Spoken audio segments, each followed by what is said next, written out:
안녕하세요. 배우 김진서입니다. 제가 또 이런 영상은 처음 찍게 됐는데 맨날 독백 아니면 뭐 연기 관련된 것만 올리다가 다름이 아니라 제가 최근에 뇌하수체 선종에 걸리게 됐어요. 근데 이제 처음에 딱 걸리고 나서 되게 정보들을 찾아봤는데 블로그 뭐 이런 것들은 되게 많은데 유튜브에 Q&A나 뭐 이런 것들이 생각보다 되게 없는 것 같더라고요.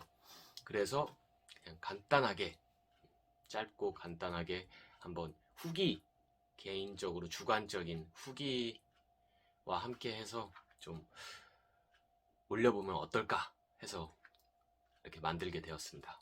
자, 그럼 시작하겠습니다. 첫 번째로 병원은 어딜 가야 되나? 그게 되게 궁금할 것 같아요. 제가 뭐 딱히 병원을 어딜 가라 이렇게 추천을 해드릴 수는 없겠지만 일단은 그 네이버를 보면은 뇌종양 카페 같은 게 있어요. 뇌종양으로 고생하는 사람들을 위한 그런 카페가 딱 보면 바로 있으니까 거기 들어가 보시면은 되게 선생님들 병원에 대해서 그 자음으로 이렇게 해가지고 안내가 많이 되어 있거든요. 후기들 그런 거 많이 찾아보시면 좋고 저도 서울에서 유명한 대학병원 세 군데를 다녀봤어요. 근데 제가 가장 기준으로 세웠던 건 내가 믿을 수가 있는가. 이게 솔직히 뇌하수체 선종이라는 게 빨리 발견하게 되고 저처럼 어린 나이에 발견하게 되고 뭐 심각하지 않은 상태 이렇게 코로 수술하거든요. 코를 통해 갖고 뇌로 들어가서 그런 상태라면 사실상 뭐 의학적인 기술은 서울에 있는 대학병원은 어디나 비슷할 것 같아요. 근데 내가 이분과의 이제 앞으로의 관계 앞으로 계속 지속적으로 만날 텐데 뇌 수술이라는 게 그래도 경과를 계속 봐야 되는데 내가 믿고 나를 맡길 수 있을까? 라는 거 그게 가장 컸던 것 같아요. 그런 기준을 참고해서 좀 고르시면 괜찮을 것 같고 사실상 어느 병원을 가도 MRI 찍고 판단하시는 것도 다 비슷할 거고 저는 그냥 가장 믿음 가는 곳으로 근데 적어도 한 세 군데 정도는 돌아보시는 게 낫다고 생각을 합니다. 왜냐면 병원마다 그 스타일이 정말 달라요. 어떤 곳에서는 막 지켜보자고 하는 곳도 있고 그러니까 주관적인 판단으로 가장 믿음 가는 곳을 여러 군데 돌아보시면 된다고 생각을 합니다. 그리고 카페, 뇌종양 카페 꼭 참고해 보셨으면 좋겠습니다. 두 번째, 증상 그리고 또 어떻게 발견을 하게 되었느냐. 저는 딱히 뭐 눈이 안 보인다거나 아니면 뭐 머리가 이 뇌하수체 선종 때문에 머리가 아팠던 건 아니에요. 증상이 없었어요. 근데 정말 우연치 않게 어느 날 두통이 심해진 때가 왔었어요. 제가 과로 그리고 또 뭐 편집하고 이런다고 되게 스트레스 많이 받고 그러다가 머리가 너무 아파서 정형외과를 가서 주사를 맞았는데 이게 주사를 맞아도 머리가 계속 아픈 거예요. 원래 주사 맞으면 금방 괜찮아지는데 그래서 솔직히 좀 땡깡을 부렸어요. 이거 뭔가 이상하다. 뇌 뭔가 이상하다. 엄마한테 그래가지고 MRI를 찍어봤죠. 근데 갑자기 의사쌤께서 표정이 굳어지시면서 종양이 있는 것 같다고 이렇게 말을 하시더라고요. 대학병원을 가보라고. 정말 충격적이었어요. 정말 뭐 드라마에서 보는 것처럼 정말 벙 찐다. 와 이게 뭐라고 말로 표현을 할 수가 없겠는데 정말로 충격적이었고 그 상태로 이제 바로 여러 병원들을 알아보기 시작하고 바로 그 다음에 어느 딱 병원 제가 수술한 병원을 고른 다음에 거기에서 이제 복합 뇌하수체 호르몬 검사, 정밀 MRI 검사 이런 것들을 하면서 수술을 결심하게 됐죠. 원래 처음에는 좀 더 오랜 기간 두고 보자. 별로 크지 않은 것 같다. 라고 하셨는데 정밀 MRI를 찍고 보니까 이게 1cm를 기준으로 그 종양이 1cm보다 작으면 미세선종 1cm보다 크면은 거대선종으로 나뉘어요. 근데 제가 1cm를 딱 넘어서 한 1.3? 그 정도가 됐더라고요. 그리고 그 옆에 또 물혹도 같이 있었어요. 종양뿐만이 아니라. 그러니까 갑자기 선생님께서 말을 바꿔서 MRI 검사를 하니까 수술을 하는 게 낫겠다. 그리고 젊은 나이니까 일찌감치 하는 게 나을 것 같다. 왜냐면 언젠가는 수술을 해야 되거든요. 그래서 저도 정말 슬펐지만 제가 이제 출연하기로 했던 작품 같은 것들 다 포기하고 수술을 결정했죠. 그렇게 수술을 하게 되었습니다. 자, 세 번째. 이게 지금 살짝 윗집이 공사 중이라서 중간중간 소음이 있을 수 있습니다. 죄송합니다. 그 세 번째, 수술 전에 검사는 뭘 하느냐? 제가 했던 거는 정밀 MRI 검사, 조영제라는 걸 투입해서 정밀 MRI 검사, 그리고 복합 뇌하수체 호르몬 검사, 칵테일 검사라고 하죠. 이거 두 가지를 했었는데, 뭐 정밀 MRI 검사는 사실상 폐쇄공포증이나 그런 게 없다면은, 그리고 조영제는 미리 설명을 들으실 텐데, 이거 투입하기 전에, 그러니까 조영제라는 게 어떤 거냐면 몸에 투입을 해서 혈관이나 뭐 그런 뇌 이런 것들을 잘 보이게 해주는 약물을 투여하는 거예요. 그러니까 네, 뭔가 잘 보이게 해주는, 저도 정확히는 잘 모르는데, 근데 그게 부작용이 있는 사람이 때때로 있어요. 토를 한다거나 아니면 뭐 미식거리게 된다거나. 근데 저는 아무 증상이 없었던 것 같고, MRI도 되게 폐쇄공포증 그런 게 없어서 무사히 잘 끝낼 수 있었고, 이런 것들만 유의하시고 그런다면 MRI는 아무 문제 없을 것 같습니다. 근데 뇌하수체 호르몬 검사, 이거는 사실 겁을 되게 많이 먹었어요, 저도. 근데 깔끔하게 간단하게 말하자면 조금 아파요. 그 왜 아프냐면 다른 건 아무것도 안 아프고 되게 재밌는데, 오히려 막 당을 떨어뜨리고 당을 다시 초콜릿 같은 걸 가져가서 초콜릿을 먹어서 당을 높이고, 또 떨어뜨리고 또 먹어서 높이고, 이렇게 하면서 뇌하수체가 호르몬을 담당하는 역할이거든요. 그 뇌하수체가 제대로 작동을 하는가, 이거를 판단해 주는 건데, 되게 재밌는 검사 같은데 이게 주사 바늘이 생각보다 좀 아파요. 주사 바늘이 두껍더라고요. 솔직히 그거 빼면은 할만해요. 할만하고 나름 재밌기도 하고, 그냥 한 1시간 정도 걸리는데 쉬다가 온다고 생각하면 될 것 같아요. 주사 바늘이 조금 너무 크다, 조금 따끔하다, 그거 빼면은 충분히 뭐 수술 전에 검사는 어려운 것들이 없다로 마치겠습니다. 자, 이제 네 번째, 수술 후기에 대해서 말씀드릴 건데, 수술 후기는 좀 더 되게 제가 쓸데없는 얘기를 많이 할 것 같아서 노트로 좀 더 간단하게 말씀드리겠습니다. 일단 제가 저보다 더 힘드신 상태, 더 위중한 상태에 있으신 분들에게 있어서는 좀 더 함부로 이렇게 해라 말을 못 드리겠지만, 그래도 적어도 저처럼 코로 하는 분들에게는 도움이 될까 싶어서 제 주관적인 수술 후기 팁들을 말해보겠습니다. 일단 수술은 정말 무서웠어요. 정말 전 하기 전에 정말 무서웠어요. 왜냐, 블로그 후기들을 많이 봤거든요. 근데 블로그 후기들을 많이 찾아보시는 걸 비추드립니다. 쓸데없는 겁이 많이 생겨요. 그리고 해본 결과 할만합니다. 진짜 고통스러워요. 고통스러운데 블로그 후기들을 보고 나서 겁먹는 것과 할만하다고 생각하고 이렇게 듣고 나서 하는 거랑 차원이 다르다고 생각을 하거든요. 저 진짜 겁먹었었어요, 저는. 근데 막상 해보니까 죽을 것 같진 않아요. 누가 왔나 본데. 택배가 왔어가지고 잠깐. 네. 일단은 정말 후기는 읽지 않았으면 좋겠습니다. 뭐 읽어보실 수는 있겠지만 겁을 많이 먹지 않으셔도 될 것 같아요.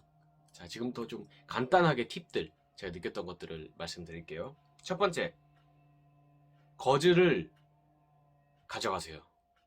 왜냐면 수술하고 나면 코가 꽉 막혀요. 코가 꽉 막혀서 정말 숨도 못 쉬거든요. 그래서 이제 입안 전체가 되게 말라요. 그래서 뭐 어떤 분들은 물을 마시고 뭐 그런 방법들이 있는데, 잘 때가 되게 힘듭니다. 잘 때가 진짜 정말 힘들어요. 전 잠을 정말 못 잤어요. 수면제도 먹고. 이게 그래서 제가 찾아봤었는데 괜찮았던 방법들, 이제 꺼즈를 물에 적셔서 입에다가 이렇게 해서 입에 물려놓는 거예요. 그러면은 잘 때 마스크를 쓰잖아요. 코로나 때문에. 이제 마스크를 쓰고 그 안에 꺼즈를 물에 적셔서 입에 해놓으면 잘 때 입이 마르는 걸 훨씬 방지할 수가 있어요. 그리고 또 한 가지, 자그마한 스프레이 같은 거 있잖아요. 그런 거 빈통을 준비해 가서 물을 채워서 수시로 입에 뿌려주는 거예요. 이건 저희 어머니가 생각하신 방법인데 나름 도움이 많이 되더라고요. 그리고 소변, 수술이 끝나고 나면 소변을 매분 매초 이제 소변을 할 때마다 체크하고 물 마시는 것도 다 체크해야 돼요. 그래서 소변 조절이 되냐, 그게 되게 중요하더라고요, 생각보다. 그래서 소변 조절에 있어서 한 가지 팁을 드리자면, 이제 소변이 조절이 안 되면 퇴원을 못 합니다. 제가 그래서 한 일주일 넘게 입원을 했어요. 소변이 미친 듯이 나오더라고요. 그게 이제 수술하고 나면 찌그러져 있던 뇌하수체가 정상으로 돌아오면서 이제 호르몬 이제 찾아가는 과정이더라고요, 알고 보니까. 네, 소변 조절은 일단은 좀 물을 너무 많이 드시지 마세요. 적당히 드세요.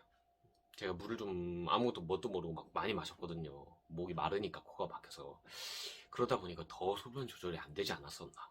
그래서 물을 조금 줄여보니까 이제 금방 조절이 되더라고요. 그리고 일단은 많이 걸으세요. 많이 걸으라는 말을 많이 보셨을 텐데 많이 걸으시고 일단 자기 전에 좀 걸으세요. 자기 전에 1시간 반 정도? 1시간? 1시간 반 너무 많고 1시간 정도 걸으면 코가 잠깐 뚫려요. 잠깐 뚫려요. 그럴 때가 와요. 걸으면. 그때 자야 됩니다. 만약에 잘 때 이제 코가 막힌다. 그럼 지옥 시작이거든요. 그러니까 꼭 자기 전에 좀 1시간 정도 걷고 그 다음에 이제 딱 뚫렸을 때 그때 바로 잠들어야 됩니다. 네. 그리고 또 세수, 뭐 머리 감기 이런 거 저는 그냥 서서 손에 물을 받은 다음에 고개를 숙이면 안 되니까 그냥 이렇게 해갖고 머리 대충 감고 세수도 대충 다 했어요. 그런 건 다 가능하고 할 수 있으니까. 그리고 코털 밀기가 있거든요. 수술 전날에 이제 코털 밀기를 해요. 코를 뚫어야 되니까. 근데 코털 밀기 되게 무서웠거든요. 생각보다 재밌습니다. 그러니까 겁먹지 마시고 그냥 해주시는 대로 그냥 콧구멍 좀 최대한 크게 벌린다 생각하고 이제 해주시는 대로 가만히 있으면 돼요. 되게 이게 겁먹어서 뭐 이렇게 하다 보면은 진짜 코 피 나고 그럴 수가 있거든요.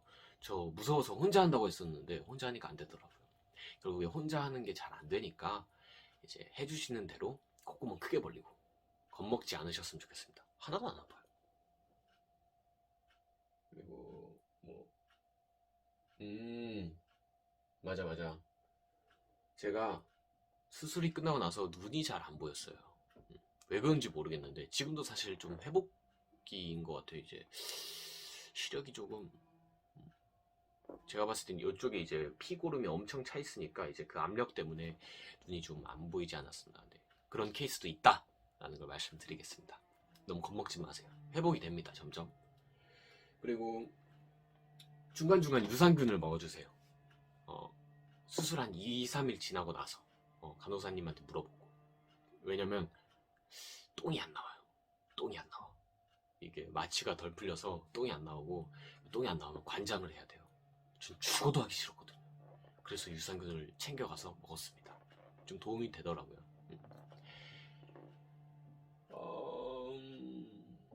그리고 또 중요한 게 하나 있어요. 코세수. 코세수를 이제 앞으로 지옥 같지만 좀 6개월 동안 해야 됩니다. 코세수를. 네, 6개월. 6개월 동안 해야 되는데 처음에 코가 막혀 있을 때 코 안에 이제 꺼즈가 다 들어있어서 코가 뚫을래야 뚫을 수가 없거든요. 그래서 그거를 한 2, 3일 지나면은 빼주셔요. 이렇게 딱 빼고 나면 코가 뚫리는데 또 막혀요. 그때 이제 코 세수를 하는 팁. 이게 주사기가 있어요. 주사기를 해서 아마 수술하실 때는 수술하시고 병원에 입원해 있을 때는 이렇게 한 다음에 뒤로 이렇게 넘겨갖고 하라고 하잖아요. 뒤로 넘기면 이게 넘어오면서 사례가 들려요. 사례가 들리면은 주사기 한 반 통밖에 못하고 막 이렇게 하면서 진짜 정말 힘들거든요. 전 코세서 하는데 막 2, 30분도 걸렸어요. 근데 이제 수술이 끝나고 퇴원하고 일주일 정도 지나고 나면 이제 코가 조금씩 뚫리거든요. 그때 하는 방법, 너무 뒤로 젖히지 마세요. 딱 이렇게 보면 솔직히 요 정도 숙여도 돼요. 요 정도 아니면 요 정도 살짝만, 진짜 살짝만 뒤로 하고서 쭉 밀어넣는 거예요. 숨을 쉬면서. 그리고 나서 이제 이쪽으로 넘어온다 싶을 때 살짝 고개를 들어서 이렇게, 이거 뭐 말로 어떻게 설명이 될지 모르겠는데, 그러니까 간단하게 말씀드리면 너무 고개를 뒤로 젖힐 필요는 없다. 그럼 사례가 들린다. 오히려 고개를 그냥 딱 일자에서 10도 정도만 뒤로 하고 이렇게 딱 한 다음에 넘어왔을 때쯤 그냥 헛구역질을 한다. 그러면 이제 쫙 나오더라고요. 헛구역질도 하다 보면 안 힘들어요. 이렇게 좀 나왔을 때 또 요 정도 나와요. 그렇게 되면은 저는 이제 한 5분 만에 양쪽 10번씩 다 하게 됩니다. 그냥 한 방에 쭉 이렇게. 이게 정말로 꿀팁인 것 같아요.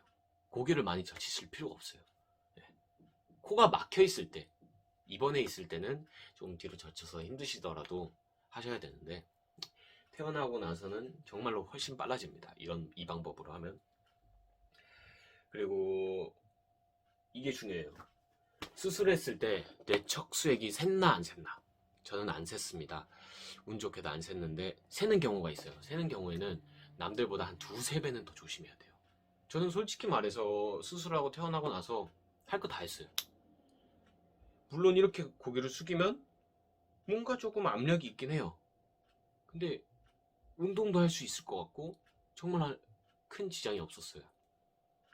근데 뇌척수액이 샜다면 저보다는 한 3, 4배는 더 조심해야 된다고 들었거든요. 네. 그 기준으로 조금, 만약에 뇌척수액이 안 새셨다면 정말 큰 겁을 많이 가지시진 않아도 될 것 같아요. 정말 한 최소한의 조심 정도라고 생각하시면 될 것 같아요. 그 병원에서 안내하는 사항들은 정말 최악의 상황을 써놓는 거거든요. 그러니까 충분히 뇌척수액이 새지 않았다면 일상생활들이 생각보다 편하게 다 가능할 거니까 너무 겁먹지 않으셨으면 좋겠습니다. 그리고 간단하게 수술 후기를 말씀드리자면 버틸만 해요. 버틸만 하고 조금 그냥 억울한데 내가 왜 이걸 견뎌내야 하나, 억울한데 엄청 아프다기보다는 좀 고문받는 느낌이 들어요. 체혈을 계속 해야 되고 피를 거의 막 3, 4시간마다 뽑으니까 잠 잘 때도 계속 깨고 코도 계속 막혀있는, 코 막힌 게 너무 힘들더라고요. 후각도 잃어서 음식을 먹는데 아직도 저는 맛이 안 납니다. 그런 점들이 되게 힘들고, 아마 뇌하수체 선종을 간단하게 얘기하자면 큰 고통이 있는 수술이라기보다는 정말 짜잘짜잘하게 자꾸 귀찮게 짜증나게 만드는 수술이라고 하는 게 맞는 것 같아요. 그거를 근데 좋은 마음가짐으로 견뎌내면은 생각보다 정말 할만합니다. 네. 다시는 하고 싶진 않지만 제가 처음에 겁먹었던 제 모습을 생각하니까 되게 가슴이 아프더라고요. 그러니까 블로그 후기 같은 거 보면서 너무 겁먹지 마시고, 제가 말씀하신 팁들이 어느 정도 도움이 됐을지 모르겠지만 이런 팁들로 그냥 코 막힌 거 뚫리고 곳에서 하고 하면은 할만합니다. 이게 뇌하수체 선종이 뇌종양이지만 뇌종양 중에서는 가장 흔하고 또 가장 쉽게 빨리 발견한다면 가장 안전하게 수술할 수 있다고 제가 알고 있거든요. 저도 지금 그렇게 안전하게 된 것 같고, 그러니까 딱 3주, 딱 3주만 지나면 기력도 많이 나고 살 것 같아요. 그러니까 많이 힘드시겠지만 힘내시고, 네, 도움이 됐으면 좋겠습니다. 감사합니다.